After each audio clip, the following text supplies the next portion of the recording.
అరే కేటీఆర్, తెలంగాణ ప్రజలు నీకు సిగ్గు చెప్పినాక కూడా, చెప్పుతోటి కొట్టినా కూడా నీకు సిగ్గు లేకుండా ఉద్దేశపూర్వకంగా ముఖ్యమంత్రి గారి పైన నోటికి వచ్చినట్టు మాట్లాడుతున్నావు.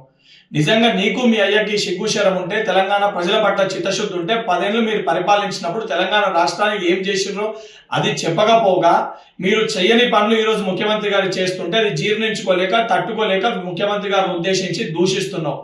ఆంధ్రప్రదేశ్ గురించి ఏ రోజు కూడా ముఖ్యమంత్రి గారు తప్పు మాట్లాడలే.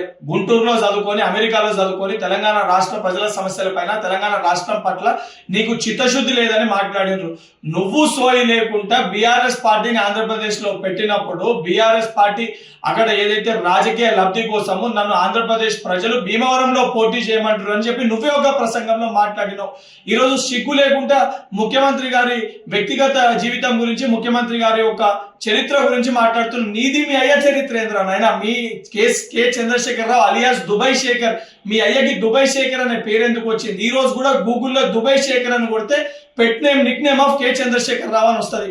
మరి ఆ రోజు దొంగ పాస్పోర్ట్ల పైన మీ అయ్య చేసిన ఘనకార్యం ఏంటి? అవన్నీ మర్చిపోయినావా? గతాన్ని మర్చిపోయి ఉద్దేశించి నువ్వు మాట్లాడుతున్నావు.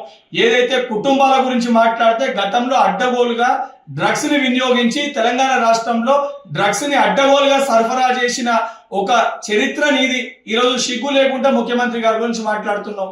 నువ్వు తెలంగాణ ప్రజలు నిన్ను, మీ అయ్యని ఇద్దరిని కూడా చెప్పులు అరిగేటట్టు కొట్టిరు. అయినా కూడా సిగ్గు లేకుండా ఈరోజు బయటకు వచ్చి మళ్ళేదో నీతివంతులు లెక్క, సత్యహరిశ్చంద్రులు లెక్క మాట్లాడుతున్నావు.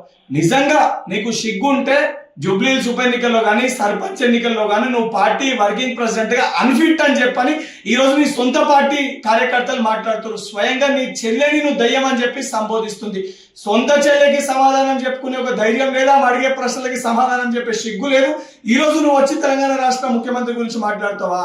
ఇదే రకంగా నీ వ్యవహారం ఉంటే రేపు పొద్దున చెప్పులు అరిగేటట్టు తెలంగాణ ప్రజలు కొట్టి మీ అయ్యచ్చే ఏదైతే మెడలో, నీ మెడలో చెప్పులేసి ఊరేగించే పరిస్థితి కూడా వస్తుంది. బిడ్డ కేటీఆర్, ఖబర్దార్, ఇంకోసారి ముఖ్యమంత్రి గురించి మాట్లాడితే చెప్పులు మెడలో చెప్పుల దండలేసి తెలంగాణ రాష్ట్రంలో సిరిసిల్ల నియోజకవర్గంలో చెప్పుల దండలేసి నిన్ను సిరిసిల్ల ప్రజలు ఊరేగిస్తారు.